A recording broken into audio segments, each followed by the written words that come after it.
Hi guys! What's up? My name's Mallory and welcome to my channel. If you haven't subscribed, you should subscribe right now. And remember, as soon as you subscribe, you will see a little bell next to it.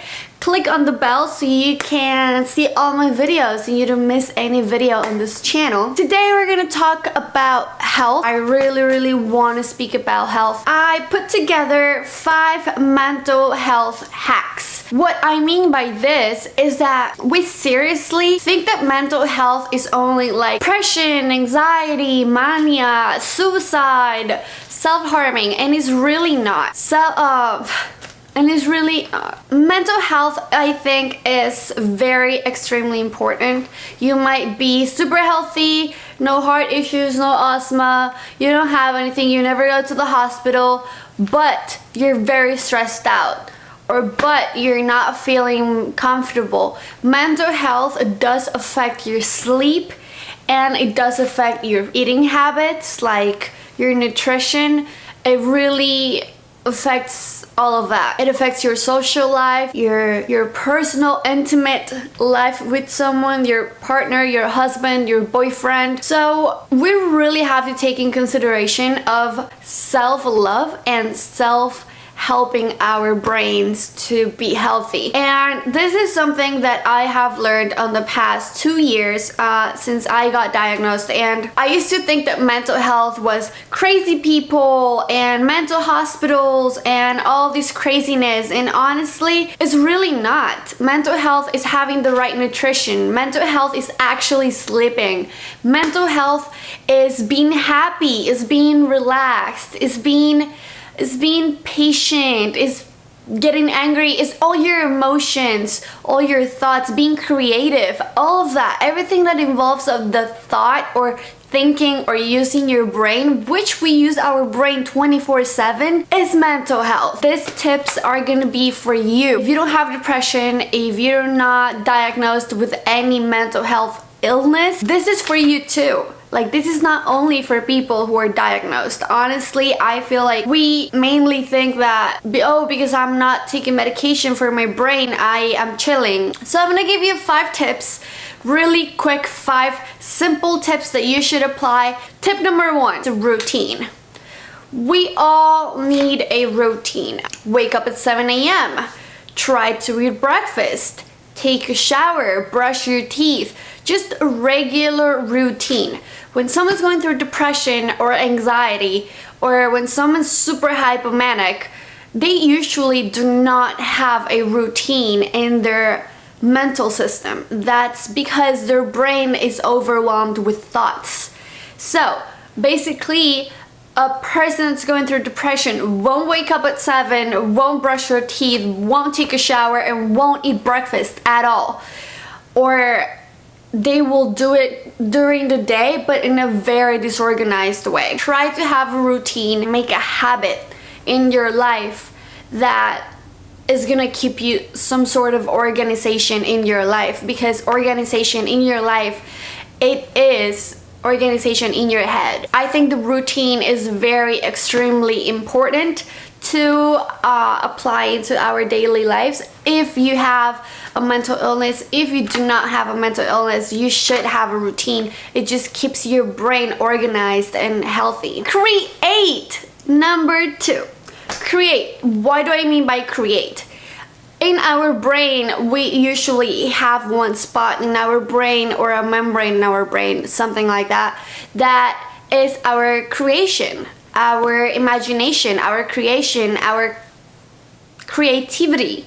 And I am not saying that you have to go and start making a bunch of paintings or draw every single day. If you're not an artist, then don't do it. But there's many different type of creations. If you like to dance, then take 5 minutes of your day and just put a song and just start dancing. Or if you're a cooker, if you like to cook, then just go for it. Just create a new recipe, try something new, challenge your brain to make something new. If you're an artist, if you like music, try to write some lyrics, try to make a new song.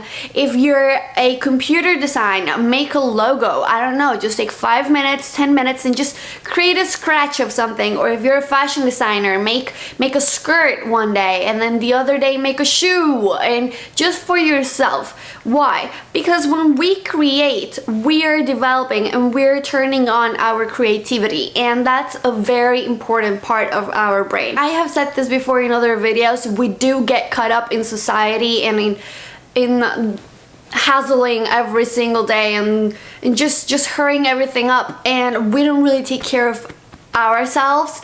So just take a moment to create. Just take a moment to make something new, and that's just gonna give you gratification. That's just gonna make you feel like you accomplished something, even though in your routine that you must created, maybe you had a bunch of meetings and you didn't have a great day. Create something of your own so you can push up your self-esteem and just be proud of yourself for making something new. But yeah, so creation is a very important part. Find what's your creative side and work on it every single day. Number 3, sleeping regulations. Sleeping is a very important part of our routine. I think that, and I have struggled with sleep a long time, like a severely long time. And not just because our brain does regenerate when we sleep, and not just because sleeping helps for organ repair and for membrane repair, meaning it's regeneration when we sleep, and it really does help your brain and your brain cells. You do have to rest your body. It gets burned out. We think that we're superhuman sometimes, and we think we don't need to sleep and we can just work all night and keep going the next day, and we just feel like superheroes and we just feel like we're the best persons in the world. But honestly, you're doing so much harm to your brain and to yourself and to your health. It's gonna get to a point that eyes get tired, you don't create better, you don't think better, you don't concentrate, you don't focus.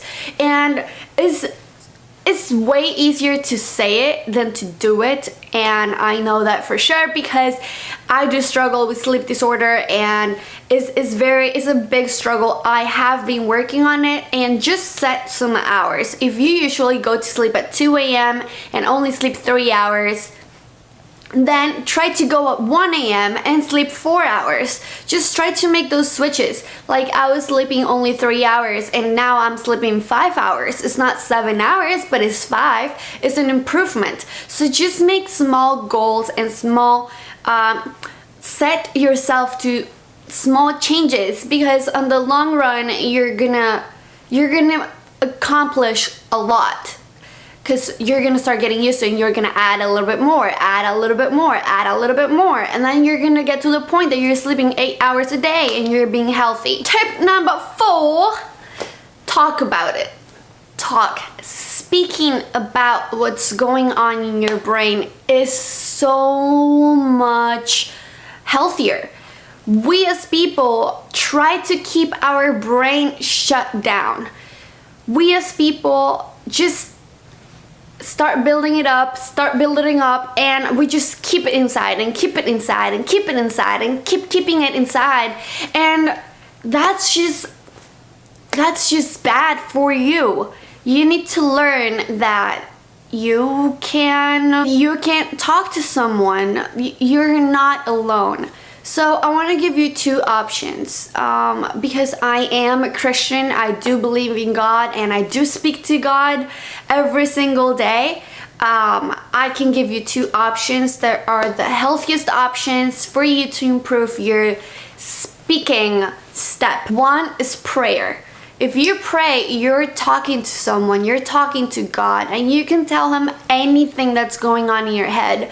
Trust me, if you do it with faith and you do it with love, you will feel a relief because you feel like someone's actually getting what you mean. If you're not a Christian, if you do not pray, if you don't have religion or anything like that, this video is also for you. Don't think that because you're not praying, you cannot watch this video and follow this step. That I'm not saying that, but I do have to include my faith. So if you're someone that wants to try to speak to your father or try to speak to your mother, if you do not have a good relationship, try to find your best friend. If you have a lack of best friends or friends in general, don't worry. I will leave down below a contact number and some people that are specialized in you to talk to them. You make an appointment and you basically just talk, and they're paid for listening to you.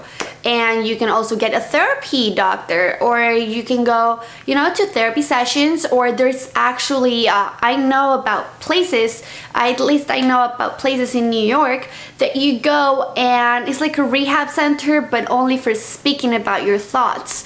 It's like how people with drug issues, they go and they meet and they do exercises and they listen to each other.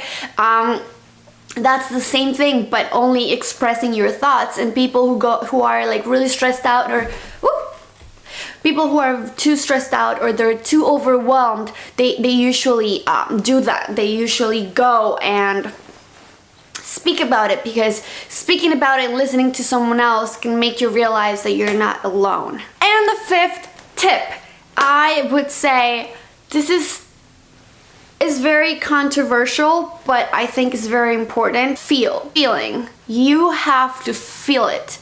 I know sometimes we just want to push feelings away. We don't want to think about it. We don't want to process it. But it's not healthy to keep everything inside and feel everything all the time. You have to release it. You also have to feel it.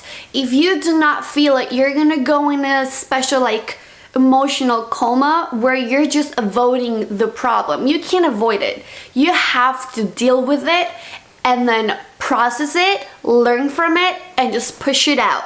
That's how you have to do it. Do not just push out your thoughts or your feelings, because that's just gonna start building up and building up and building up, and then it's gonna get to a point that you're gonna make really, really bad decisions in your life. So I personally think that the 5th tip that I could give you is to feel your emotions, to not be immune to your emotions, because your emotions are happening because of a reason.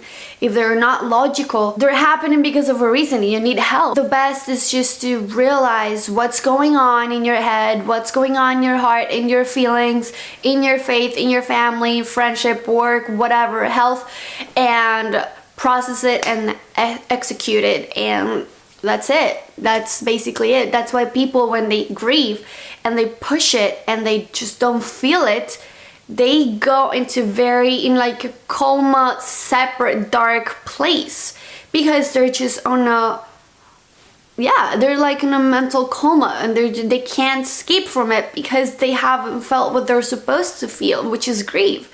And that's exactly what happens with any other feeling and emotion or thought. So yeah, basically these are my 5 tips for self-care and for health and for your brain and for everything like that. If you guys liked it, give it a thumbs up, subscribe to my channel, press the bell, and yeah, really hope you guys like this video. God bless you. I'll send you a bunch of pineapple kisses, and yeah, hope you guys like this video. Bye!